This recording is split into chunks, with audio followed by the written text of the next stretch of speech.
Warning: some of the materials and photographs used in this movie are not for the faint of heart. We love to tell ghost stories on Halloween to scare our friends and family. But Halloween also has its own real-life tragic mysteries of murder and disappearances. This one is no different and began on the 1st of November in 1980 when an unidentified dead body was found. I'm your host Raphael and thanks for watching. This is the series where I tell you a story, its subsequent theories and explanations, and then I let you make up your mind.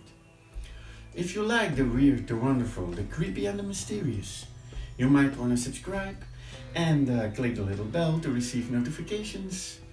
Also, if you enjoy this vid, you can like and share. Now let's tell the story of this Halloween Jane Doe.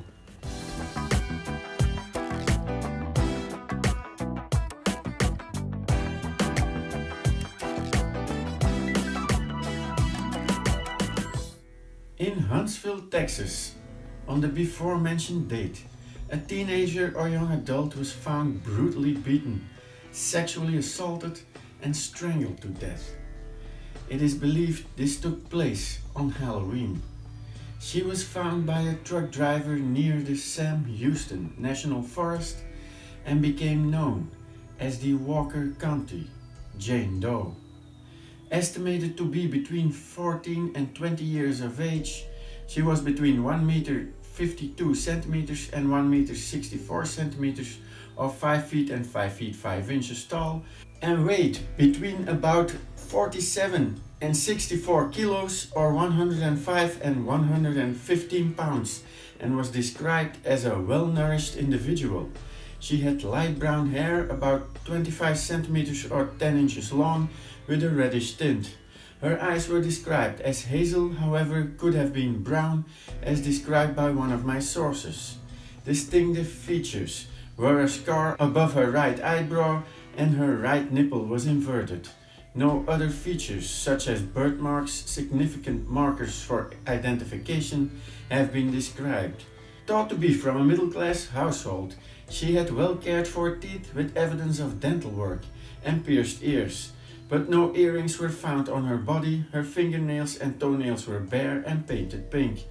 The victim was found naked approximately 6 hours after her untimely death, caused by ligature strangulation with a pantyhose, which was found along with her underwear inside the victim's vaginal cavity, likely placed there in an attempt to prevent the body from bleeding during transport. The girl had been sexually assaulted with a large blunt object, both vaginally and anally, prior to her death, but since no biological evidence was found, it is unknown if she was conventionally raped as well. She was also subjected to a severe beating prior to death, as many bruises were noted across her body and her right shoulder bore a deep, visible bite mark. Many people, by now all deceased, reported seeing a teenage girl matching the victim's description, including the manager of the South End Gulf Station and 2 employees at the Hitch and Post truck stop, who described her as wearing jeans, a dirty yellow pullover and a white knit sweater, carrying red sandals.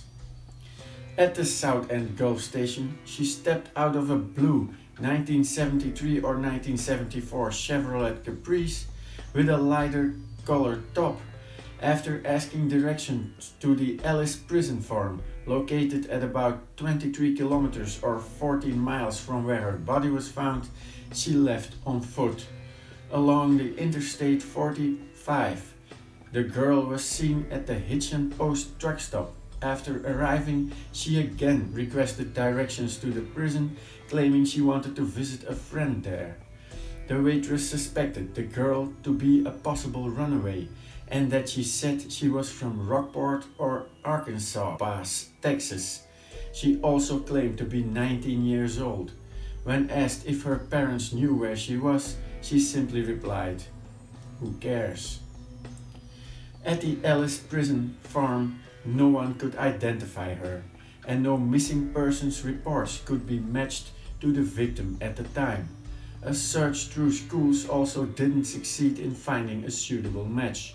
On January 16, 1981, the body was buried at Oakwood Cemetery, at the town she was found. A year before Walker County Jane Doe turned up, another murder victim was found in Georgetown, Texas, known as Orange Socks.